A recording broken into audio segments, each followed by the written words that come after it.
ವಿಐಟಿಎಂ ಅಂತ ಹೇಳಿದ್ರೆ Visvesvaraya industrial and technological ಮ್ಯೂಸಿಯಂನವರು ಹುದ್ದೆಗಳಿಗೆ ಅರ್ಜಿಯನ್ನ ಕರೆದಿದ್ದಾರೆ. ಯಂಗ್ ಪ್ರೊಫೆಷನಲ್ ಹುದ್ದೆ ಇದಾಗಿದೆ. ಯಂಗ್ ಪ್ರೊಫೆಷನಲ್ ಅಂತ ಹೇಳಿದ್ರೆ assistant public relations executive ಹುದ್ದೆಯನ್ನ ಕರೆದಿರೋದು.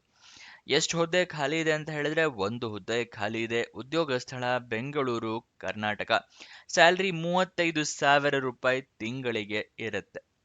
Next ಇದರ ಅರ್ಜಿ ಶುಲ್ಕ ಅಂದ್ರೆ ಅಪ್ಲಿಕೇಶನ್ ಫೀಸ್ ಎಷ್ಟಿದೆ ಅಂತ ತಿಳ್ಕೊಳ್ಳೋದಾದ್ರೆ ಯಾವುದೇ ರೀತಿಯ ಅರ್ಜಿ ಶುಲ್ಕವನ್ನ ಕೂಡ ಇಟ್ಟಿರೋದಿಲ್ಲ. ಉಚಿತವಾಗಿ ನೀವು ಅರ್ಜಿಯನ್ನ ಹಾಕೋಬಹುದು, ಈ ಜಾಬ್ನ ನಿಮ್ದಾಗಿಸ್ಕೊಳ್ಬಹುದು.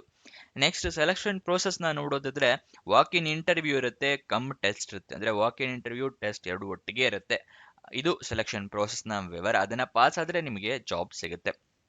ನೀವು ವಾಕ್ ಇನ್ ಇಂಟರ್ವ್ಯೂ ಅಟೆಂಡ್ ಮಾಡೋಕ್ಕಿಂತ ಮುಂಚೆ ನೋಟಿಫಿಕೇಶನ್ ಸಂಪೂರ್ಣವಾಗಿ ಓದ್ಕೊಳ್ಳಿ. ಏನೇನು ಎಲಿಜಿಬಿಲಿಟಿ ಕ್ರೈಟೀರಿಯಾ ಇದೆ ಅಂತ ತಿಳ್ಕೊಂಡ ನಂತರ ನೀವು ವಾಕ್ ಇನ್ ಇಂಟರ್ವ್ಯೂನ ಅಟೆಂಡ್ ಮಾಡೋದಕ್ಕೆ ಹೋಗಿ. ನೆಕ್ಸ್ಟು ಏನೇನು ಡಾಕ್ಯುಮೆಂಟ್ಸ್ನ ರೆಡಿ ಇಟ್ಕೋಬೇಕು ಅಂತ ಹೇಳಿ ಇವಾಗ ಸ್ಕ್ರೀನ್ ಮೇಲೆ ತೋರಿಸ್ತಾ ಇದ್ದೀನಿ. ಇದಿಷ್ಟು ಡಾಕ್ಯುಮೆಂಟ್ಸ್ನ ನೀವು ರೆಡಿ ಇಟ್ಕೊಳ್ಳಿ. ಬೇಕಾದ್ರೆ ವಿಡಿಯೋನ ಪಾಸ್ ಮಾಡಿ ಸ್ಕ್ರೀನ್ಶಾಟ್ ತಗೊಳ್ಳಿ. ಇದಿಷ್ಟನ್ನು ರೆಡಿ ಇಟ್ಕೊಳ್ಳೋಕೆ ಈಸಿ ಆಗುತ್ತೆ. ನೆಕ್ಸ್ಟು ನೀವು ನಿಮ್ಮ ರೆಸ್ಯೂಮೆ ಅವೆಲ್ಲ ಕರೆಕ್ಟಾಗಿ ಇಟ್ಕೊಳ್ಳಿ. ಮತ್ತು ರೆಸ್ಯೂಮ್ನಲ್ಲಿ ನಿಮ್ಮ ಇಮೇಲ್ ಐ ಡಿ ಮೊಬೈಲ್ ನಂಬರ್ನ ಕರೆಕ್ಟಾಗಿ ಇಟ್ಕೊಳ್ಳಿ. ನಿಮ್ಗೆ ಏನಾದರೂ ಜಾಬ್ ಸಿಕ್ಕಿದ್ರೆ ಅವರು ಇಮೇಲ್ ಅಥವಾ SMS ಮುಖಾಂತರ ಕನ್ಫರ್ಮ್ ಮಾಡ್ತಾರೆ. ವಾಕ್ ಇನ್ ಇಂಟರ್ವ್ಯೂ ಯಾವ ಪ್ಲೇಸ್ನಲ್ಲಿ ಇರುತ್ತೆ ಅಂತ ಹೇಳಿ ತಿಳಿಸ್ಕೊಡ್ತಾ ಇದ್ದೀನಿ. Visvesvaraya industrial and technological museum, Kasturba road, Bengaluru 560001. ಈ ಅಡ್ರೆಸ್ಗೆ ನೀವು ವಾಕ್ ಇನ್ ಇಂಟರ್ವ್ಯೂನ ಅಟೆಂಡ್ ಮಾಡಬೇಕಾಗುತ್ತೆ. ಯಾವತ್ತು ದಿನಾಂಕ ಅಂತ ಹೇಳಿದ್ರೆ 5 ಜನವರಿ 2026ಕ್ಕೆ ನೀವು ವಾಕ್ ಇನ್ ಇಂಟರ್ವ್ಯೂನ ಅಟೆಂಡ್ ಮಾಡಬೇಕಾಗುತ್ತೆ. ನೋಟಿಫಿಕೇಶನ್ ರಿಲೀಸ್ ಆಗಿದ್ದ ದಿನಾಂಕ 16 ಡಿಸೆಂಬರಿಗೆ. ವಾಕ್ ಇನ್ ಇಂಟರ್ವ್ಯೂ ಇರೋ ದಿನಾಂಕ 5 ಜನವರಿಗೆ. ನಿಮಗೆ ನೋಟಿಫಿಕೇಶನ್ PDF ಡೌನ್ಲೋಡ್ ಮಾಡೋದು ತಿಳಿಸ್ಕೊಡ್ತಾ ಇದ್ದೀನಿ. ಡಿಸ್ಕ್ರಿಪ್ಷನ್ ಮತ್ತು ಕಮೆಂಟ್ ಬಾಕ್ಸ್ನಲ್ಲಿ ಎರಡನೇ ಲಿಂಕನ್ನು ಕ್ಲಿಕ್ ಮಾಡಿದ್ರೆ ಈ ಅಫಿಷಿಯಲ್ ನೋಟಿಫಿಕೇಶನ್ ಅಂದರೆ ಫುಲ್ ಸ್ಕ್ರೋಲ್ ಡೌನ್ ಮಾಡಿದ್ರೆ ಈ ಅಫಿಷಿಯಲ್ ನೋಟಿಫಿಕೇಶನ್ PDF ಅಂತಿದೆಯಲ್ಲ ಅದರ ಪಕ್ಕದಲ್ಲಿರೋ ಕ್ಲಿಕ್ ಹಿಯರ್ ಅನ್ನೋದನ್ನ ಕ್ಲಿಕ್ ಮಾಡಿದ್ರೆ ನಿಮಗೆ ನೋಟಿಫಿಕೇಶನ್ ಓಪನ್ ಆಗುತ್ತೆ. ಇಲ್ಲಿ ಯಾವ ಹುದ್ದೆಗೆ ಮಿನಿಮಮ್ ಕ್ವಾಲಿಫಿಕೇಶನು, ಸ್ಯಾಲ್ರಿ ಇದೆಲ್ಲ ಕೊಟ್ಟಿದ್ದಾರೆ. ಅದೆಲ್ಲ ಸಂಪೂರ್ಣವಾಗಿ ಓದ್ಕೊಳ್ಳಿ. ಡಿಸೈರಬಲ್ ಅಂದರೆ ಏನೇನಿರಬೇಕು ಅದೆಲ್ಲ ಕೊಟ್ಟಿದ್ದಾರೆ. ಅದನ್ನೆಲ್ಲ ಸಂಪೂರ್ಣವಾಗಿ ಓದ್ಕೊಳ್ಳಿ. ಇಲ್ಲಿ ಲೀವ್ಸ್ ಎಷ್ಟಿರುತ್ತೆ, ಮತ್ತು ಟರ್ಮಿನೇಷನ್ ಏನಿರುತ್ತೆ, ಅಲೋವೆನ್ಸಸ್ ಏನಿರುತ್ತೆ ಅದೆಲ್ಲದೂ ಕೊಟ್ಟಿದ್ದಾರೆ. ಅದನ್ನು ಸಂಪೂರ್ಣವಾಗಿ ಓದ್ಕೊಳ್ಳಿ. ಆಮೇಲೆ ಅದೇ ಮುಂಚೆ ತಿಳಿಸಿದ್ನಲ್ಲ ಅದೇ ಅಡ್ರೆಸ್ಗೆ ನೀವು ಹೋಗಬೇಕಾಗುತ್ತೆ. ಬೆಳಗ್ಗೆ 10 ಗಂಟೆಗೆ ನೀವು ಅಲ್ಲಿರಬೇಕಾಗತ್ತೆ ಅಂತ ಹೇಳಿ ತಿಳಿಸ್ಕೊಡ್ತಾ ಇದ್ದಾರೆ ನೋಡಿ. ಏನೇನು ಅಂದರೆ ಒರಿಜಿನಲ್ ಡಾಕ್ಯುಮೆಂಟ್ಸು ಮತ್ತು ಒಂದು ಸೆಟ್ ಆಫ್ ಜೆರಾಕ್ಸ್ ಕಾಪಿ, ಒಂದು ಸೆಟ್ ಜೆರಾಕ್ಸ್ ಕಾಪಿ ಮತ್ತು ಒರಿಜಿನಲ್ ಡಾಕ್ಯುಮೆಂಟ್ಸ್ ಎರಡನ್ನೂ ತೊಗೊಂಡು ಹೋಗಿ. ಗೊತ್ತಾಯ್ತಲ್ವಾ? ಯಾರ್ಯಾರು ಡಿಸೈರಬಲ್ ಕ್ಯಾಂಡಿಡೇಟ್ ಅಂತ ಇಲ್ಲಿ ಕೊಟ್ಟಿದ್ದಾರೆ. Certificate course in digital marketing. Digital ಮಾರ್ಕೆಟಿಂಗಲ್ಲಿ ಸರ್ಟಿಫಿಕೇಟ್ ಆಗಿರೋರು ಅರ್ಜಿಯನ್ನು ಹಾಕಬಹುದು, ಅಥವಾ ಸೋಷಿಯಲ್ ಮೀಡಿಯಾ ಮಾರ್ಕೆಟಿಂಗಲ್ಲಿ ಸರ್ಟಿಫಿಕೇಟ್ ಆದವರು ಕೂಡ ಹಾಕೋಬಹುದು, ಇನ್ನು ಎಕ್ಸೆಟ್ರಾ. ಮತ್ತು ನಿಮಗೆ ಒಳ್ಳೆ ಕಮ್ಯುನಿಕೇಷನ್ ಸ್ಕಿಲ್ ಇರಬೇಕು, ಮತ್ತು ಇಂಗ್ಲೀಷ್ ಮೇಲೆ ಒಳ್ಳೆ ಕಮಾಂಡ್ ಹಿಡಿತಾ ಇರಬೇಕು, ಇಂಗ್ಲೀಷು ಹಿಂದಿ ಮೇಲೆ.